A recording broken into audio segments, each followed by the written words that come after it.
warahmatullahi wabarakatuh. Perkenalkan, nama saya Putri Nur Fajri. Saya mahasiswa PAI dari Universitas Islam Negeri Kiai Ahmad Siddiq Jember. Di sini saya akan menjelaskan tentang ciri-ciri belajar dan hasil belajar. Oke teman-teman, mari kita simak video berikut ini.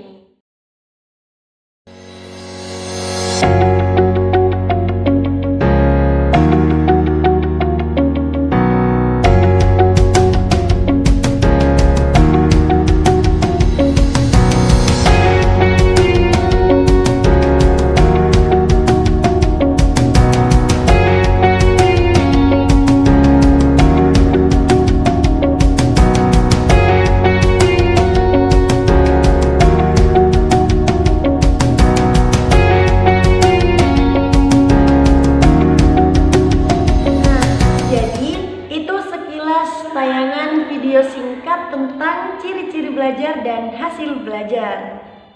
Jadi teman-teman, di sini saya memaparkan tentang ciri-ciri belajar dan hasil belajar menurut Jamarah. Yang pertama, perubahan itu terjadi secara sadar. Maksudnya, seseorang yang belajar akan menyadari terjadinya perubahan atau sekurang-kurangnya mereka akan merasakan terjadi adanya suatu perubahan dalam dirinya. Misalnya nih, orang belajar mengendarai motor dari tidak bisa hingga menjadi bisa. Kemudian yang kedua adalah perubahan belajar bukan bersifat sementara. Maksudnya perubahan yang terjadi karena proses belajar bersifat menetap atau permanen. Ini berarti perubahan bahwa tingkah laku yang terjadi setelah belajar bersifat menetap.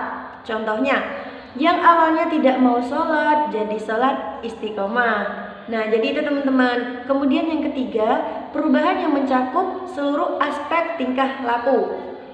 Perubahan yang diperoleh seseorang setelah melalui proses belajar meliputi perubahan keseluruhan. Setelah melalui proses belajar tingkah laku, jika seseorang belajar sesuatu, sebagai hasilnya ia akan mengalami perubahan tingkah laku secara menyeluruh, seperti sikap, keterampilan, pengetahuan, dan sebagainya.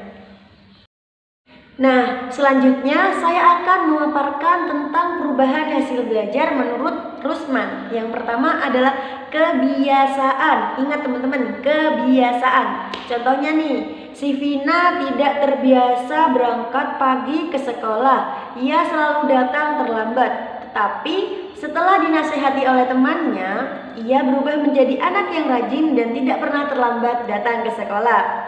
Kemudian yang kedua adalah keterampilan. Contohnya, Bima sering menonton YouTube tentang bagaimana cara membuat robot dari kayu.